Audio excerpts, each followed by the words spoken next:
war in the expansion region.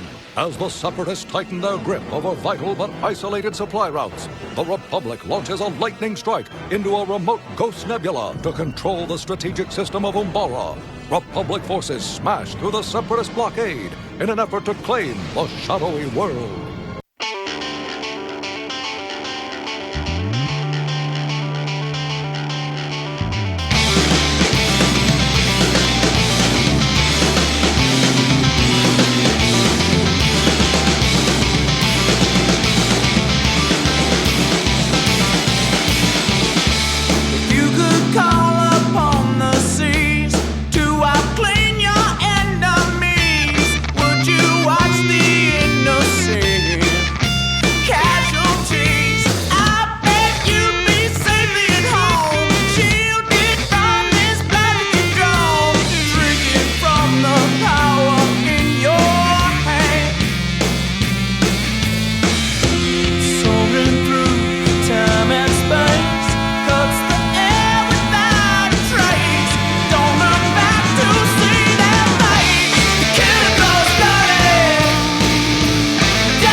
Oh, greetings, Bucketheads. Mevar Tigar. Welcome to the 139th Darkness Imprisoning Me episode of Mandovision. Nargai Tom. And thank you so much for checking out this small, independent Star Wars podcast. Hopefully your favorite small, independent Star Wars podcast, but, you know, who's keeping score? Remember, the best way to find us is, of course, on social media. We're at Mando_Vision on Twitter and Instagram. Email the show at mandovisiontom@gmail.com.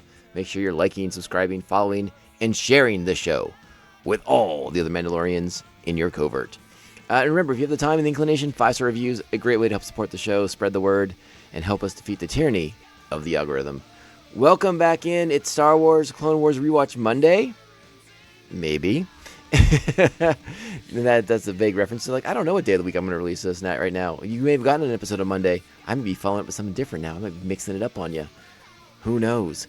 It's a crazy time because like I said before, we're going to try and blitz through as much of Season 4 as we can because we got a lot coming up in May.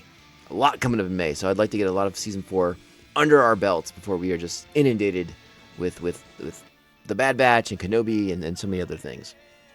So welcome aboard. We are here for a big section of episodes.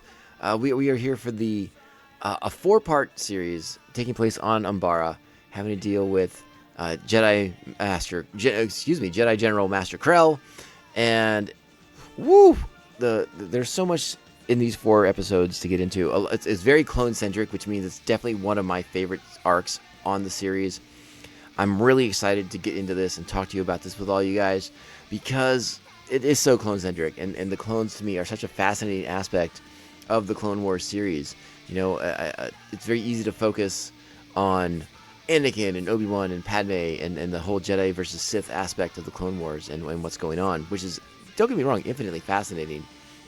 But if you're a long-time listener of the podcast, you know sort of my thoughts on the clones and why they are such a misunderstood resource of the Republic, and how just the fact that the Jedi are leading this clone army is basically ensures their own downfall.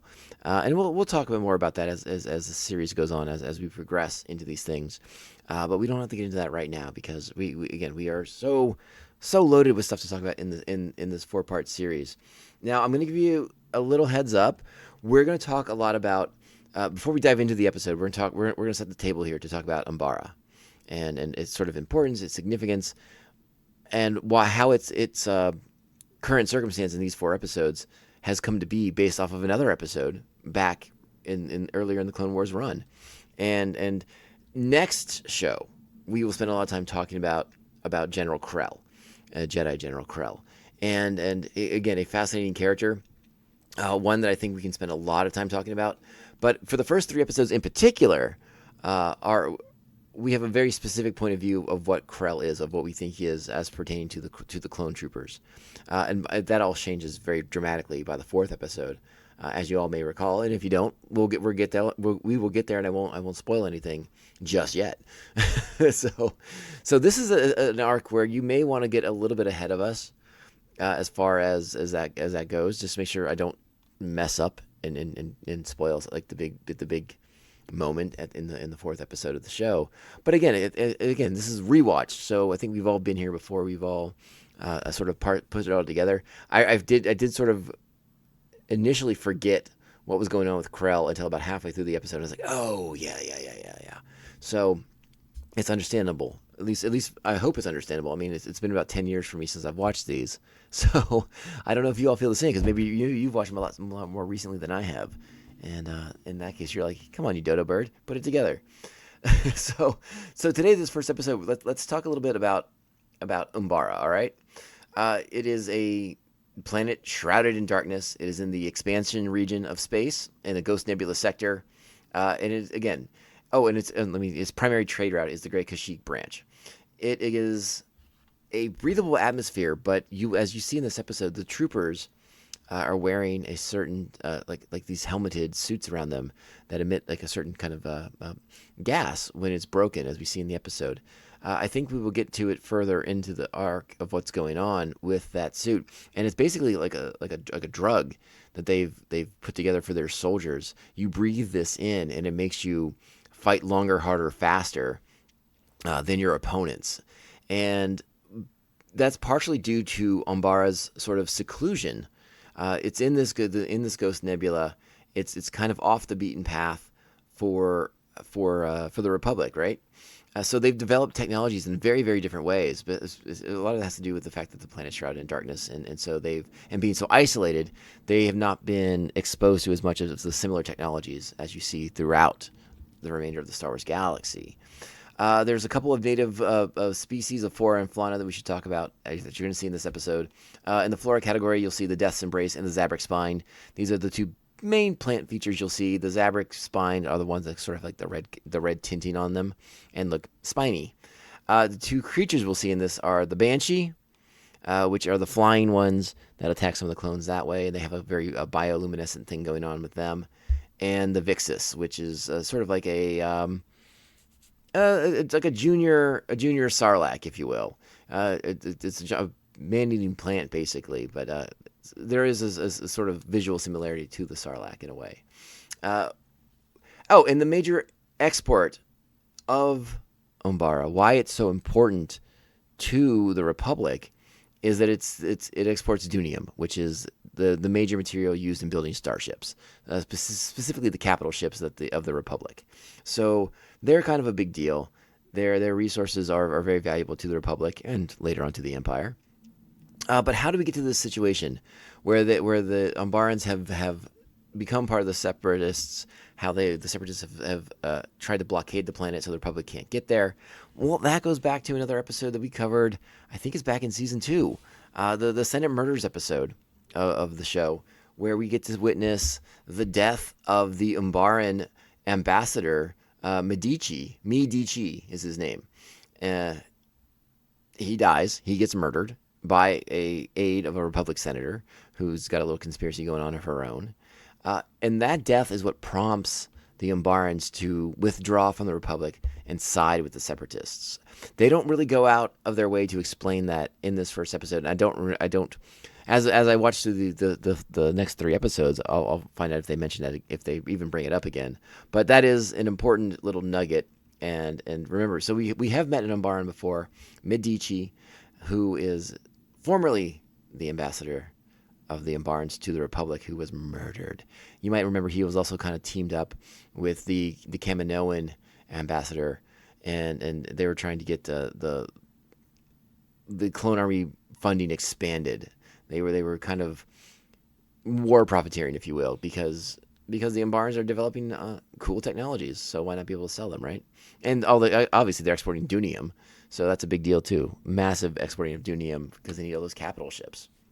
So that's what kind of prompts this blockade run, this big attack on Umbara to bring them back to the Republic, to take them from the Separatists. It's a vital planet in that regard.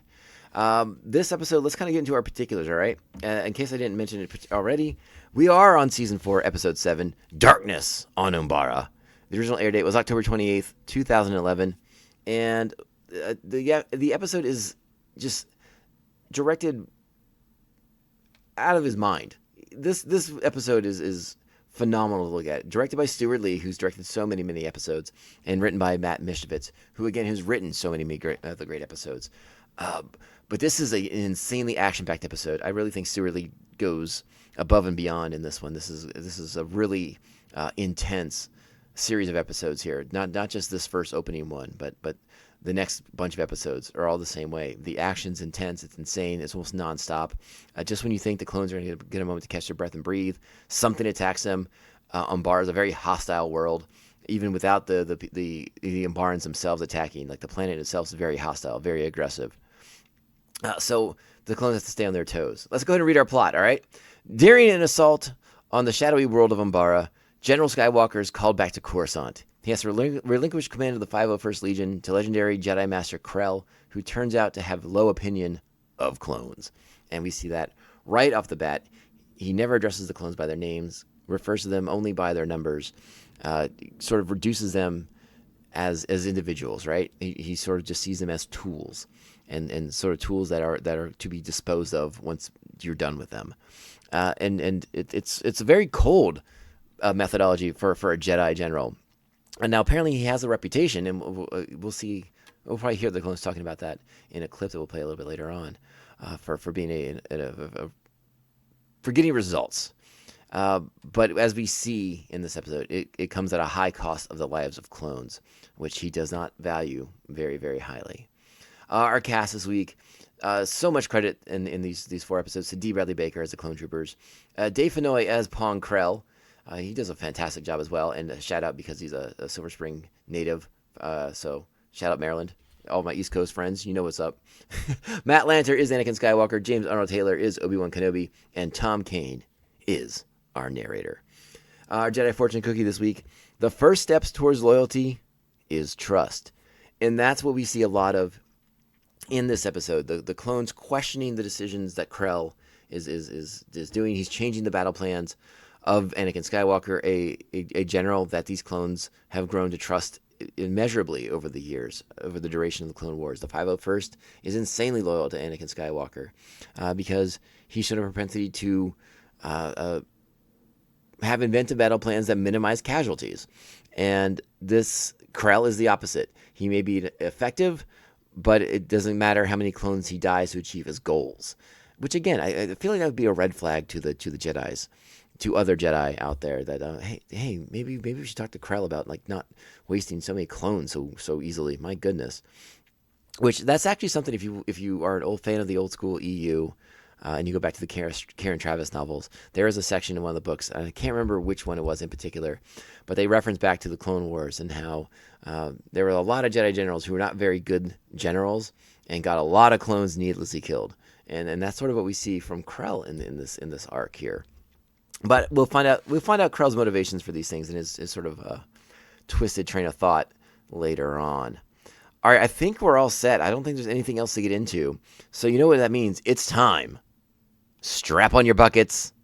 Let's go. Masters Krell and Tin will be supporting my troops in the south, while Anakin's battalion comes in from the north and takes out enemy reinforcements. It is imperative that we conquer the capital city as quickly as possible and hold it.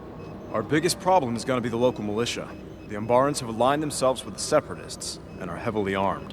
ARC Trooper 5s will be assisting my units on special assignment. Ready to do my part, General Skywalker. Nice to have you on board. Just like old times, Rex. Remember, Anakin, Cody and I will be 12 clicks to your south. We're counting on you to take out those local fighters, or I'm afraid the capital will never surrender. Does my battalion have to do everything? You seem to always volunteer. One of the things I failed to mention, actually, with this episode is it's also the return of 5s, the ARC Trooper 5s, who we all got to meet so well. Gosh, I guess I was in Season 3, right? Maybe even back to Season 2. So we get we get a good, nice convergence of clones that we've met before, and our long-standing friends like Rex and the other members of the 501st. So the episode opens with that staging meeting between Kenobi and Anakin and Cody, Rex, and the rest of the battalions, right? We're laying out the game plan. We know what the game plan is now as an audience, and now we get to see the Republic forces begin to try and land on Umbara. And what we see is I mean, I mentioned it earlier. It's a very war-centric episode of the show. So much action in this, and we get to it right from the start. As soon as they enter the atmosphere, the Republic forces have a lot of trouble making their landing zones. The darkness of the planet, the sort of conditions of the planet make it really, really hard for them to hit their landing zone targets. And one of the things I sort of wondered was, and again, I don't know quite what the functionality is of the Republic landing ships, but it seemed like a really bad idea when you're trying to insert your forces into enemy territory to be flying with such big bright lights on your ship. Seemed like it made it really easy for the Umbarans to target them with their ground to air defenses. And I don't know. Again, I don't know. It's a cool visual though. It looks great on the screen. The action, like I said, the action's off the charts in this one. Really, really well directed by Stuart Lee. And again, we are really immersed in the war. I mean, like the first 5-ish minutes of this episode, it might even be 6 or 7 minutes of this episode, are very war-centric. We're hearing the clones yelling at each other and attempting to get each other psyched up for a charge against the Umbarans. And we hear clones screaming as they're dying, and ships are exploding around them, and their ATRTs exploding around them.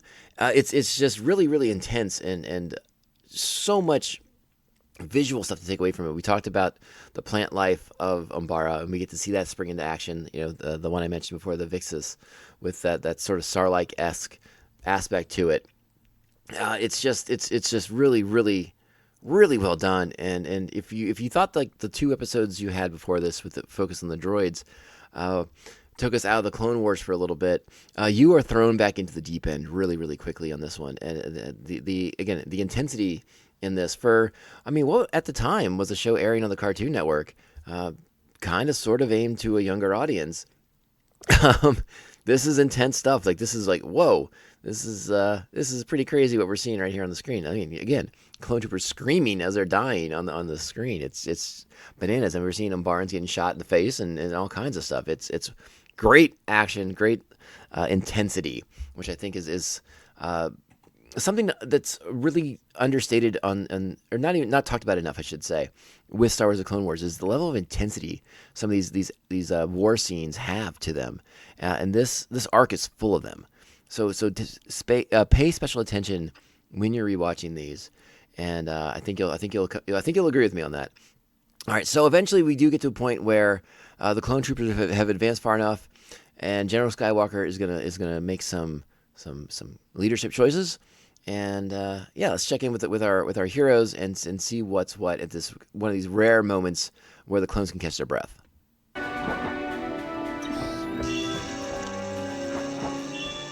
General Kenobi's battalion, sir. They're pushing towards the capital. We'll need to move out as soon as the men are ready. All platoons have reported in, General. Get some rest. Thank you, sir. I'm fine. The General's giving you an order, Dogma. Of course, sir. He's wound tight, but he's loyal. All right, so another element we should talk about here as I interrupt the conversation is this is the first episode of the Star Wars: The Clone Wars where we start seeing the Gen 2 clones. You'll notice the slightly different helmets. The chin straps are a little bit different, and the visors are a little bit different. So we're starting to see that this war's going on for a while now.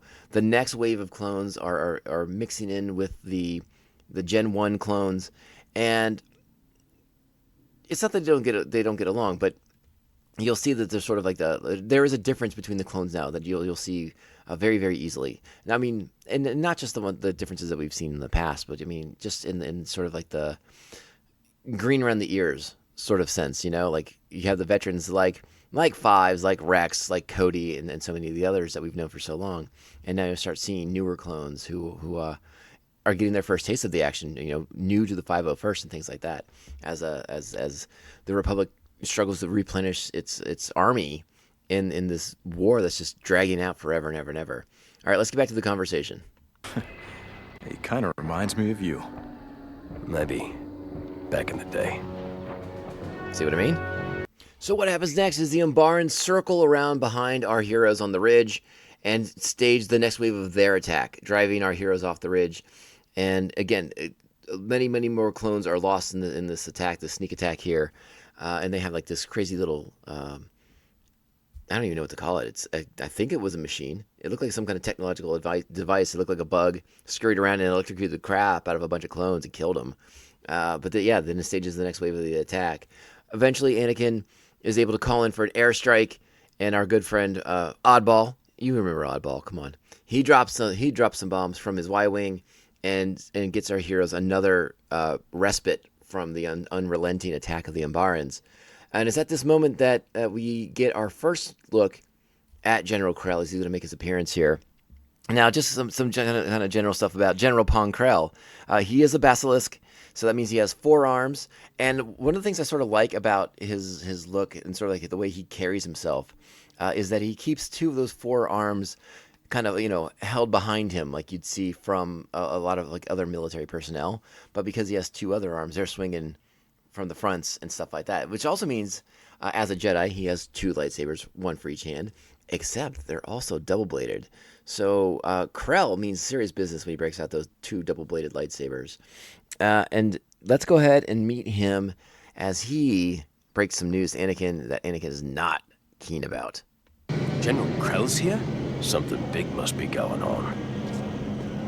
Master Krell, my thanks for the air support. Indeed, General Skywalker. The locals have proven to be more resourceful than we anticipated. But that's not the reason for your visit. No. The Council has ordered you back to Coruscant, effective immediately. What? Why? I'm afraid a request was made by the Supreme Chancellor, and the Council obliged. That is all they would tell me. Well, I can't just leave my men. I'll be taking over in the interim. Don't worry about a thing, sir. We'll have this city under Republic control by the time you're back. Master Krell, this is Rex, my first in command. You won't find a finer or more loyal trooper anywhere. Good to hear that. I wish you well, Skywalker. So that's not so bad. Krell seems all right, doesn't he? And then this happens. Your reputation precedes you, General. It is an honor to be serving you.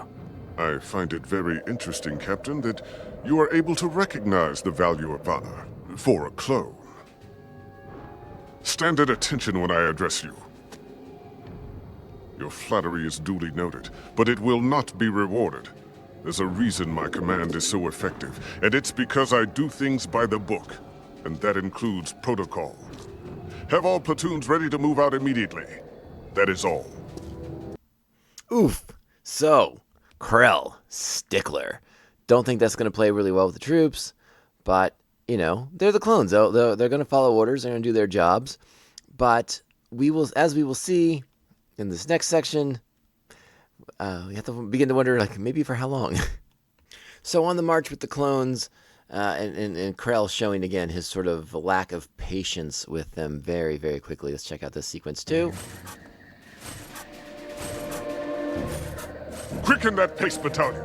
This isn't some training course on Camino. All right, now here's where some clones have a little... Rex, and I think that's... Is that Fives or Hondo? I can't quite tell at the moment. But they're about to have a conversation about the new general. And Rex is trying to defend him a little bit here. He's trying to give him the benefit of the doubt. But let's see how much longer that's going to last for. The new general has a way with words. He's just trying to keep us on schedule by raising everyone's ire. Either way, he's in charge, and we've got a job to do. Just treat him with respect, and we'll all get along fine. Do you see that? All right, so this is the next attack. And again, it's one that doesn't go...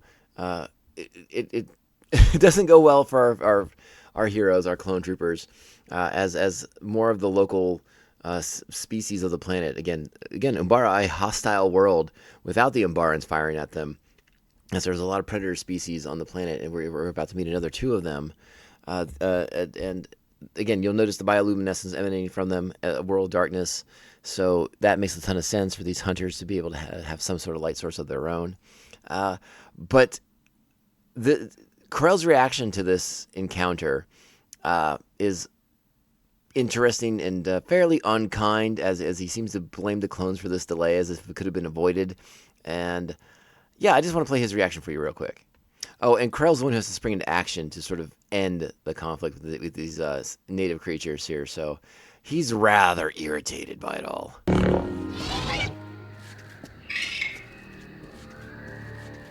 Anyone else want to stop and play with the animals? Didn't think so. Now keep moving! He's such a grouch. He's a grouchy guy. All right, let's move to the next section of the episode because again, I feel like this is gonna be one of those Mandovisions where I play a big chunk of the episode because we're setting up so much stuff and there's so much inherent conflict in this episode that it bears further examination and discussion. So let's hear General Krell's reaction when Rex suggests that maybe after 12 hours on the march, it's time for a little breather. And sort of the response, the hostility from Krell, and again, the way he now refers to Rex by his number. Sir, we've been keeping this pace for 12 hours now. The men are getting worn down. We should rest. General Krell, the top of this ridge will make a good place for the men to make camp. The men don't need rest. They need the resolve to complete the task at hand. But, sir... CT-7567, are you reading me? Excuse me, sir? I ask you a question, CT-7567. Do you understand the need to adhere to my strategy? Sir, the terrain is extremely hostile. Despite the difficulty of the conditions, the battalion is making good time. These men just need a little break. Captain, do I need to remind you of this battalion's strategic mission in conquering this planet? Look back. See those platoons? Their mission is to take this city and take it swiftly. Time and rest are luxuries the Republic cannot afford. We are the key to this invasion. The other battalions are counting on our support. If we fail, everyone fails. Do you understand this? Do all of you understand this? Now move on! So at this point, you have to be asking yourself, why is Krell doing this? Why is he so hostile towards the clones? Especially for a Jedi, you know, as a being who's supposed to cherish life and all the life that the Force has provided to the galaxy, right? And we know this from the very first episode, in the very first season of the show. Yoda has talked about this in that episode, how each of these clones has a presence in the Force. They are a living life form. They are an actual real-life being. And to see Krell treat them as these disposable tools, you kind of have to scratch your head and be like, what kind of Jedi is this guy? That you know, the mission is the priority. The mission comes first. Like, this is something you would expect to see out of somebody like maybe like a Tarkin or a human so results driven that the lives of the soldiers are you know, the sacrifice that is necessary to achieve the desired victory or the desired outcome of the mission parameters and the mission objectives. But to see a Jedi doing this is very alarming, right? I think right now, like, so many red flags are going off for all of us as viewers that we have to wonder about what is Krell's, you know, objective here. Like, what is his understanding? Are we going to get more into his psychology as far as why does he view the clones in this way that it's so 160 degrees from basically every other Jedi that we've encountered thus far, who seems to at the very least respect the clones as another form of life. But Krell just sees them as a tool, as a weapon, as something to be pointed at the enemy. And we won't go too far down the rabbit hole on that because we got a lot to talk about with Krell in future episodes. So, but I think at the audience at this point, we're just wondering what is up with this guy. What's his deal? Why is he such a butt to the clones? And now he's about to be even more of a grouch and I don't know. The words I want to use, I can't. So, but he's being a real pill. And now that the clones are in position to implement General Skywalker's plan, Krell's about to hit them with another piece of bad news. So let's check this out. Sir, we're ready to bring our forward platoons in for a surgical strike on the city's defenses. There won't be any need, Captain. Sir? All platoons will execute a forward assault along the main route to the city. But, sir, General Skywalker's plan was to surprise them with multiple attacks. If we come in from the main route, they're likely to engage us in a full frontal assault. Change of plans, Captain. I'm in command now. With all due respect, General, we don't know what we are up against. it might be wiser to think first. Are you questioning my order? This battalion will take the main road straight to the capital. You will not stop, and you will not turn back regardless of the resistance you meet. We will attack them with all our troops, not some sneak attack with a few men. That is my order, and you will follow it explicitly. Do I make myself clear, CT 7567? Yes, General. Now engage! I mean, I'm no military strategist or tactician, but it seems like a bad plan. It seems like a bad plan from my point of view, and if I think it's a bad plan, then it's got to be a bad plan. And the clones are probably not too stoked on this full frontal assault idea. The Umbarans have put up a ton of resistance. They have made a sizable dent into the 501st Battalion, and that's not even counting what the hostile flora and fauna of the planet have done to the clone army. It just seems like a really bad decision, and we have to we have to ask ourselves, what is Krell's objective here? Why is he doing things this way? And again, we'll get there. We will get there. Don't worry. But let's find the next interesting section of this episode to talk about. Okay, so our clones are on the main road into the city, into the capital of Umbara. And we get to hear now, we get a peek inside the 501st as we hear the clones discuss their plans, the general's battle plan, and their sort of lack of faith in it. It'll be interesting. Make sure to note the newer members of the 501st. You know, that second generation clone trooper that we talked about, is they're the ones that are a bit more gung ho for the action, and our war weary vets are the ones who are like, this is a bad plan and bad things are about to happen. But it's a really interesting sequence as the clones have this discussion amongst themselves. So, why aren't we sticking to the original plan and probing the city defenses first? We can do this. Let's take them. Yeah, leave it to Hardcase to dive in head first.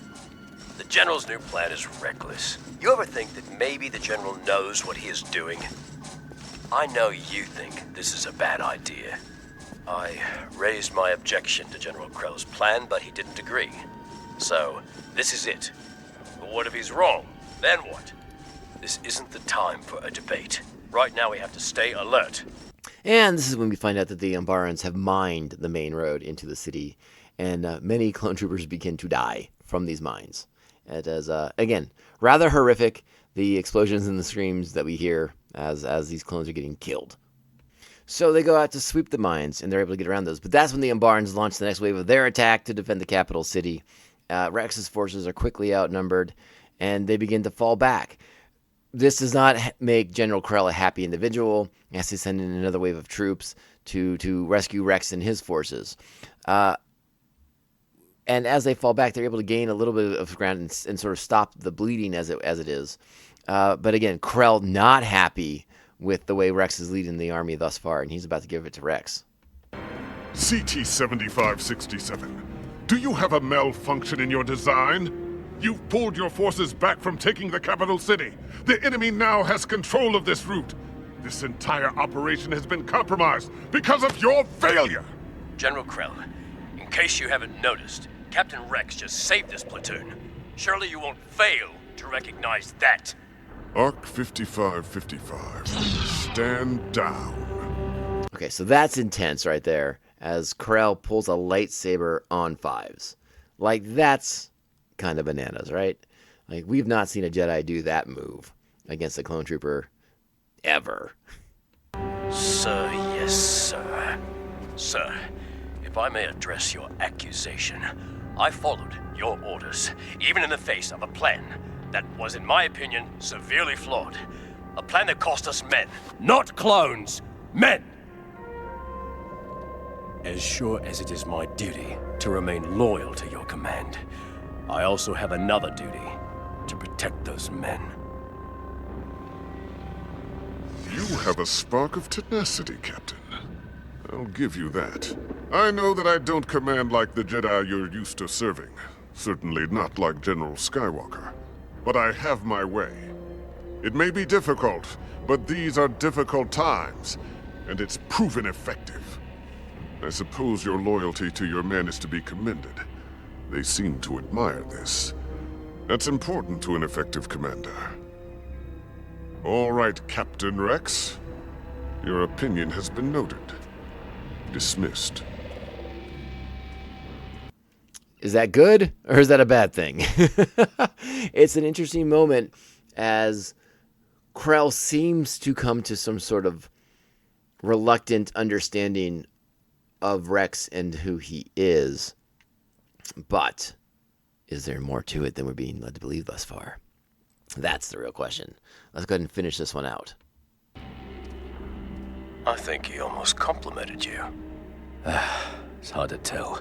Incoming!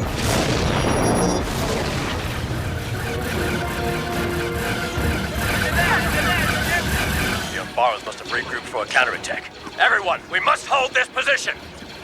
You think General Krell still intends on taking the capital using this strategy? I don't know. I'll get back to you on that if we survive this battle.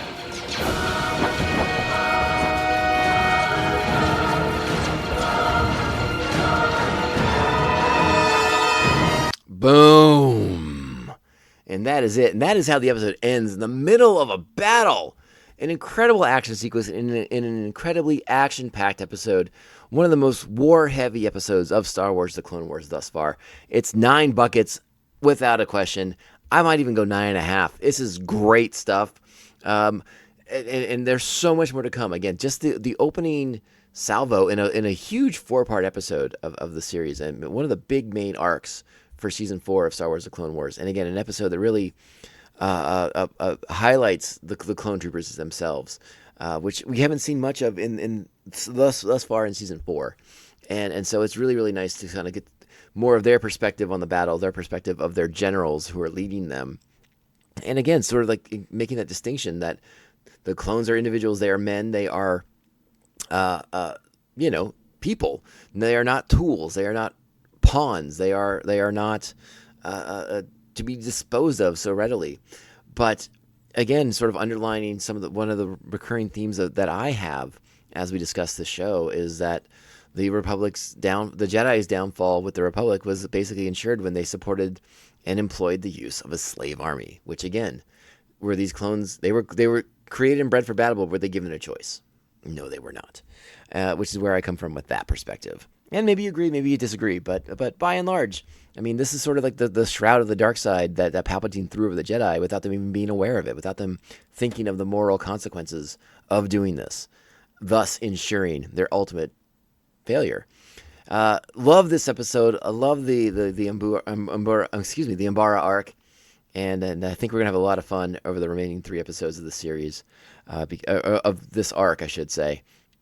Because it's just dynamite. It's some of the finest Star Wars: The Clone Wars storytelling that we'll see for this season, and that we'll see thus far. Like, this is an episode that really raises the bar for future episodes and future seasons. And again, don't get me wrong. If you remember how Season 4 ends, you know we get to some really, really high profile, prolific stuff.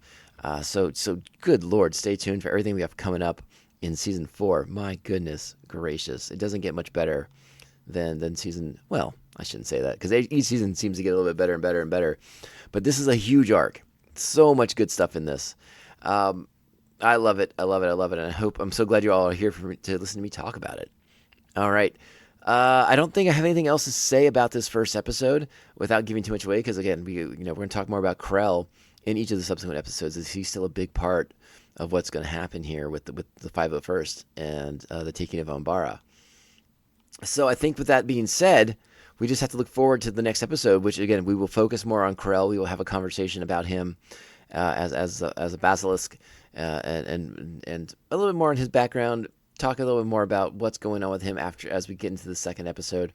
And so stay tuned. It's going to be a fun one. And maybe it's coming out more than once a week at this point. Fingers crossed. Fingers crossed. All right. Before we get out of here, let's go ahead and thank the official Mandovision Maniacs, which you can become over at patreon.com/Mandovision. You can join the Maniacs and gain access to sweet bonus content. Thank you to our current Patreons, the head Maniacs themselves, the Aspen Hill Chody, the Batman Abejo, Jeff Nail, Jeff's co-host in The Ring and Ear, a great music podcast, so check them out. Thanks to Evil Circle, the evilest of all circles, the Squid Master General, Mr. Brian Broussard, the New Jersey Devil Mark Wegemer, our very own Joker and Harley Quinn, Brian and Krista of Pride Brewing Company here in San Diego, California, and Baltimore, Maryland, the Beer Hop Brigadier General, Jesus Beer Hops, the Silent Assassin, he who should not be named, and Syndicate Ram, co-host of Come On, It's Still Good, a great movie-centric podcast if you're into that sort of thing, which I'm sure you are, because we're all cool people. We get these things. That being said, another reminder, at Mando_Vision, Twitter, Instagram. Email the show, mandovisiontom@gmail.com. Make sure you're liking, subscribing, following, and sharing the show with all the other Mandalorians in your covert. We'll be back very soon for part 2 of the Umbara arc. And get ready for that one. Ooh, baby. It's going to be a fun one. I'll talk to you all soon. Let's get out of here. Be awesome, be rad, and take care of each other, all right? Especially on the internet where the negativity is just overwhelming sometimes. But we stay positive. We stay to the light. And, because, hey, it means it's springtime. Spring's coming. Let's all get tans. Light the light side of the force. Let's do it. That was dumb. I'm going to get out of here. My bucket's not getting enough air right now. So, my apologies. So let's get out of here. You know that means with it in the podcast, and that can only happen one way. This is the way. This is the way. This is the way. This is the way. I would like to see the baby.